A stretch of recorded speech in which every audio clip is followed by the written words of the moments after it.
New and delete ये दो operators है सी प्लस प्लस में जो डायनामिक मेमोरी क्रिएट करने के लिए यूज किए जाते हैं।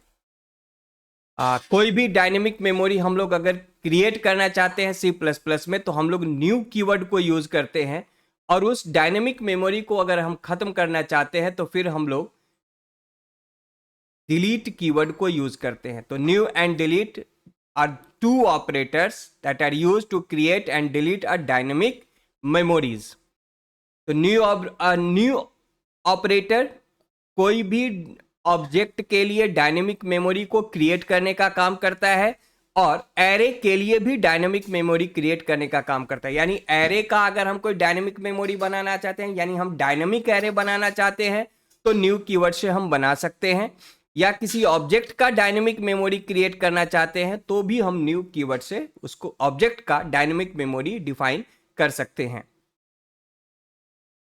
अब जैसे सी में हम लोग यूज करते हैं मैलॉक या कैलॉक फंक्शंस को, तो यहां पे हम लोग मैलॉक और कैलॉक को यूज नहीं करेंगे। सी प्लस प्लस हम लोगों को दो ऑपरेटर प्रोवाइड करता है एज ए कीवर्ड, न्यू और डिलीट। तो कोई भी डायनेमिक मेमोरी हम डिफाइन करने जाएंगे तो अब हम लोग मैलॉक कैलॉक फंक्शंस का यूज ना करके हम लोग न्यू और डिलीट को यूज करेंगे। न्यू कीवर्ड से जब भी हम कोई मेमोरी क्रिएट करेंगे तो वो नया मेमोरी जो हमको एलोकेट करेगा न्यू, उसको एज अ पॉइंटर वो हम लोगों को as a object pointer return करेगा। जैसे हम यहाँ पे पॉइंटर टाइप देंगे, पॉइंटर का नेम देंगे, फिर न्यू कीवर्ड लिखेंगे, और फिर अगर हम क्लास के लिए मेमोरी बना रहे हैं तो उस क्लास का नाम यहाँ पे लिख देंगे। तो ये जो पॉइंटर ऑब्जेक्ट हुआ इसके क्लास का, वो पॉइंटर ऑब्जेक्ट एक डायनामिक ऑब्जेक्ट हो गया, डायनामिक मेमोरी बन गया उसका। अगर हम लोग किसी वेरिएबल के लिए बनाना चाहते हैं, जैसे हम इंटीजर वेरिएबल के लिए बनाना चाहते हैं, तो हम यहाँ पे लिखते हैं इंट एस्ट्रिक और जो भी वेरिएबल नेम है उसके बाद हम यहाँ पे लिखेंगे न्यू, और फिर इंट लिखेंगे, डेटा टाइप देंगे। जो डेटा टाइप हम लोगों ने वेरिएबल के लिए यूज किया है, यानी जिस डेटा टाइप का ये वेरिएबल है उसी डेटा टाइप को यहाँ पे फिर से लिखा जाएगा, और फिर जो साइज हम देना चाहते हैं 5, 10, 15 या हम साइज यूजर से लेना चाहते हैं तो वो भी हम यहाँ पे कर सकते हैं। तो न्यू कीवर्ड से हम लोग जो यहाँ पे पॉइंटर वेरिएबल p बनाए इंटीजर टाइप का, ये एक डायनामिक एरे बना। किस टाइप का डायनामिक एरे हुआ? ये इंटीजर टाइप का डायनामिक एरे हुआ, और फिलहाल अभी इसका साइज 5 दिया गया है।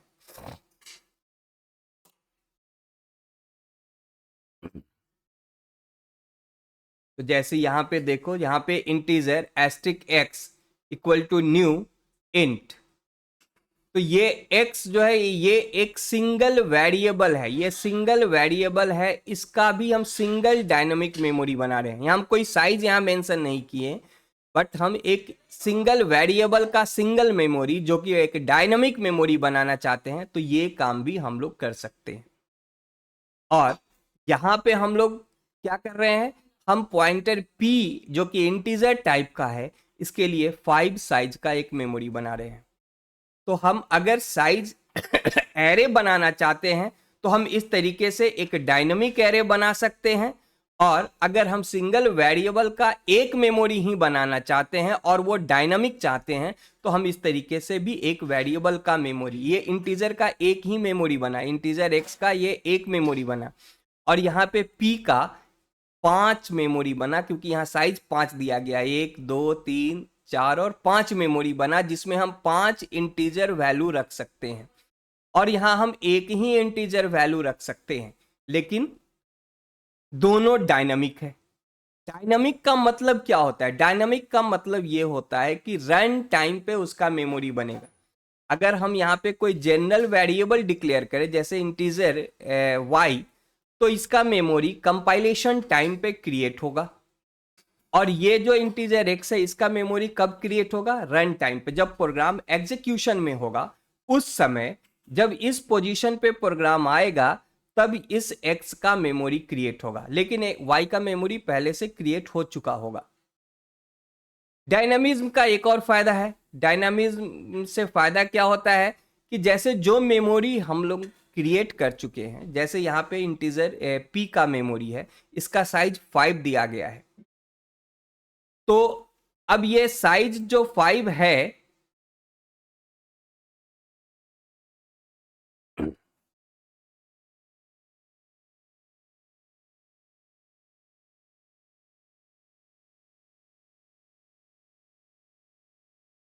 अगर हम कोई जनरल वेरिएबल का मेमोरी बनाते हैं, जैसे हम जनरल एरे बनाते हैं इंट ए और इसकी साइज को 5 देते हैं, तो इंट ए का साइज 5 अब चेंज नहीं हो सकता है। हम इसको ना 4 कर सकते हैं और ना ही 6 कर सकते हैं। बट अगर हम यहाँ पे अभी जैसे हम लोग पॉइंटर p बनाए और इसको डायनामिक कर लिए इंट 5, अब हम जरूरत होने पे इस मेमोरी को p को फिर से हम चेंज कर सकते हैं, 6 में, 7 में, 10 में, जितना भी चाहें, कम या ज़्यादा हम कर सकते हैं।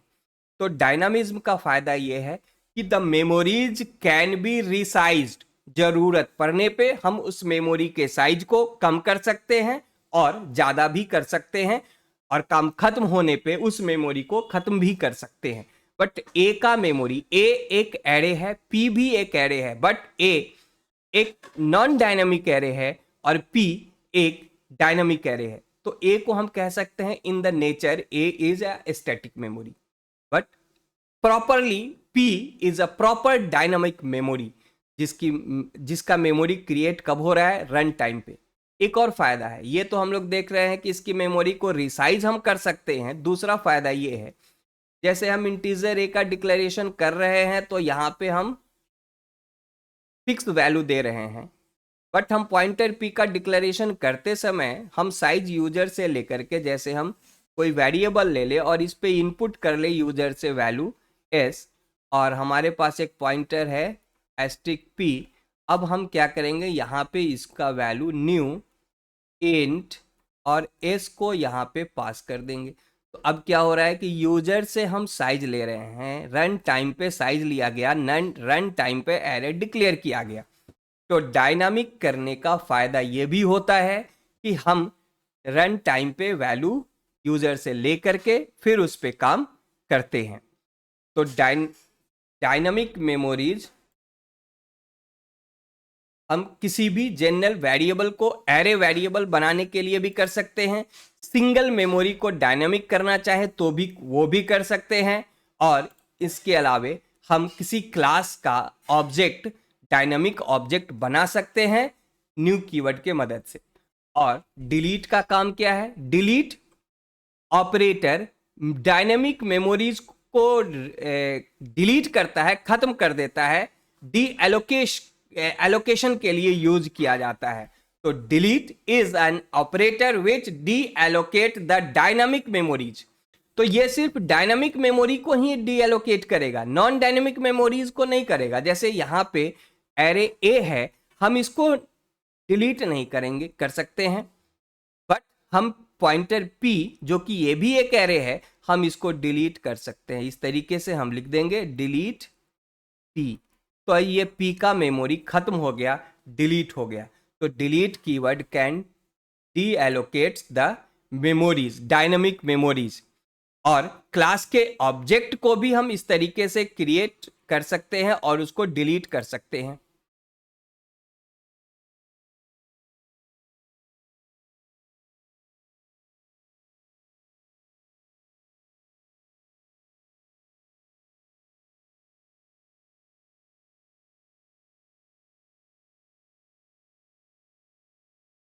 कोई क्लास जैसे अगर हम बनाते हैं,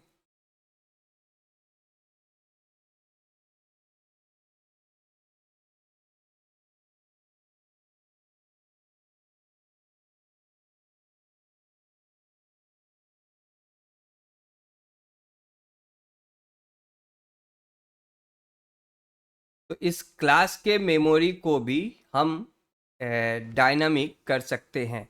जैसे हम इसका एक मेमोरी बनाते हैं asterisk OBJ equal to new, और क्लास का नाम यहाँ पे दे देंगे। अब ये जो ए है, इस क्लास ए का ऑब्जेक्ट ओबीजे एक पॉइंटर ऑब्जेक्ट है जो कि एक डायनामिक मेमोरी बनाया जा रहा है न्यू कीवर्ड के मदद से।